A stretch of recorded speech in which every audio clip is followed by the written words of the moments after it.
राधे राधे सभी को। आज हम आपको बहुत प्यारी कहानी सुनाएंगे।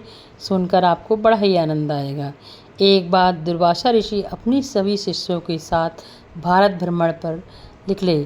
चलते चलते चलते वह भारत के हर छोटे बड़े शहर गांव में जा रहे थे।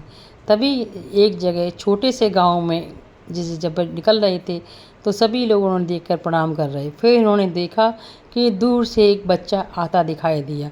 पर उसके चेहरे पे एक अलग सा भोलापन था। उसके हाथों में फूलों की माला थी। वह माला को लेकर ऋषि के पास आया और उन माला को देखते हुए बोला, प्रभु आप अपने पास रख लीजिए, और प्रणाम कर कर वहाँ का से चला गया। दुर्वासा ऋषि ने जब वो माला अपने हाथ में पकड़ी तो बहुत अच्छी सुगंधी आ रही थी। वो समझ गई साक्षात ये लक्ष्मी जी ने के रूप में है, ये माला है, इसे मैं अपने पास रखकर क्या करूँगा, मेरे किस काम की। उसने सोचा इस माला को इसी योग्य व्यक्ति को दे दी जाए।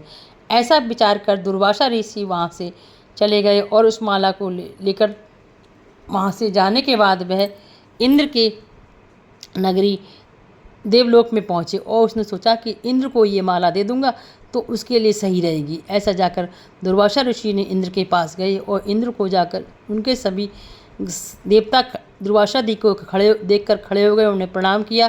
दुर्वासा ऋषि ने अपने हाथ से वो माला लेकर इंद्र को दी और इंद्र को देकर कहा, ये लक्ष्मी जी का रूप है, इसे संभाल कर रखना। इंद्र ने उनके सामने तो संभाल कर रख ली और थोड़ी देर बाद इंद्र जी ने उन्हें अपने पैसे और अपने रंग रूप और अपने स्वर्ग का बड़ा घमंड था। उन्होंने उस माला की कदर नहीं करी और उठाकर वह माला अपने हाथी के गर्दन में डाल दी, जो कि उनका हाथी ऐरावत था। थोड़ी देर बाद ऐरावत हाथी ने भी वह माला उतार के अपने पैरों से नीचे दबाकर जमीन पर फेंक दी और पैरों से रगड़कर तोड़ दी। यह शब्द दुर्वासा ऋषि देख रहे थे। उन्हें देखकर बहुत क्रोध आया और उन्होंने श्राप दिया कि इंद्र तेरा अहंकार नष्ट होगा और तेरा स्वर्गलोक समाप्त हो जाएगा। ऐसा श्राप देने के बाद दुर्वासा ऋषि वहाँ से चले गए। उनके जाने के बाद ही तूने लक्ष्मी का अपमान किया है, ऐसा कहने के बाद दुर्वासा ऋषि वहाँ से चले गए। उसके बाद इंद्रलोक पर भयंकर दुख आया और उन्होंने इंद्र पर राक्षसों ने आक्रमण कर दिया और सभी इंद्र तबाह करने लगे। देवी देवता वहाँ से भाग गए। यह देखकर इंद्र घबरा गए। घबराने के बाद वह भगवान विष्णु के पास पहुँचे और भगवान विष्णु से प्रार्थना करने लगे कि इन देवलोक तो राक्षसों ने छीन लिया, अब मैं क्या करूं।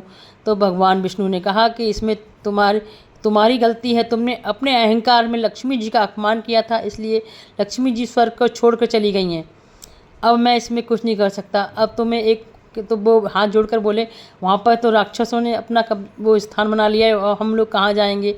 तब भगवान ने विष्णु जी ने कहा कि ऐसा है, अब तुम लोगों को समुद्र मंथन करना पड़ेगा। अगर समुद्र मंथन में से होगा उसके बाद लक्ष्मी जी पुनः प्रकट होंगी। विष्णु जी के ऐसे कहने के बाद सभी देवता और राक्षस लोग समुद्र मंथन के लिए तैयार हो गए। समुद्र मंथन हुआ। सुमेरु पर्वत की शिला को लाया गया और पासुकी नाग की रस्सी बनाएगी। इस प्रकार समुद्र मंथन हुआ। समुद्र मंथन में अनेकों देवी देवताएं रत्न पैदा निकले। उनमें से बाद में जब लक्ष्मी जी निकली, लक्ष्मी जी को देखकर उनके रूप भाव को देखा और सभी देवताओं ने उनके देखकर उनके हाथ जोड़े, प्रणाम किया और उनसे माफ़ी मांगी। और लक्ष्मी जी जाकर विष्णु भगवान के पास बैठ गई। लक्ष्मी जी जाकर विष्णु भगवान के पास बैठ गई और उन्होंने विष्णु भगवान को अपने वर के रूप में चुना। उधर समुद्र मंथन के बाद लक्ष्मी जी वापस स्वर्ग में आ गई और स्वर्ग का वैभव वापस लौट आया। इस प्रकार समुद्र मंथन में जो रत्न प्रकट हुए थे उन्हीं में से तो लक्ष्मी जी प्रकट हुई थी और जो विष निकला था वो भगवान शंकर ने लिया था। लक्ष्मी जी जब विष्णु जी के पास आ गई और स्वर्ग में वापस जब सब लौट आए, उसके बाद फिर सुख समृद्धि लौट आई। इस प्रकार हम अपने अहंकार और क्रोध से बहुत सारी अच्छी चीज़ों को या लक्ष्मी जी का या किसी का अपमान करते हैं तो हमें उसके बदले में लक्ष्मी हमारा साथ छोड़ जाती हैं। इसलिए हमें अहंकार और क्रोध नहीं करना चाहिए। हमें हमेशा विनम्र और सरल रहना चाहिए। जिससे सरल जितने आप सरल होगे, भगवान लक्ष्मी सभी देवी देवता आपके साथ होंगे। आपको मेरी कहानी कैसी लगी? अगर पसंद आई तो प्लीज़ मेरे चैनल को सब्सक्राइब कीजिए, लाइक कीजिए, शेयर कीजिए। ऐसी प्यारी प्यारी कहानियाँ आपके लेकर आते रहेंगे। लक्ष्मी विष्णु जी की कहानी और आपके लिए ऐसी। और अगर आपने सब्सक्राइब कर लिया है तो धन्यवाद, नहीं किया है तो आप कर लीजिएगा। और आप तक यहाँ तक मेरी कहानी सुनी उसके लिए भी आपका बहुत बहुत धन्यवाद। जय लक्ष्मी नारायण, जय जय श्री हरि, जय जय श्री राधे राधे।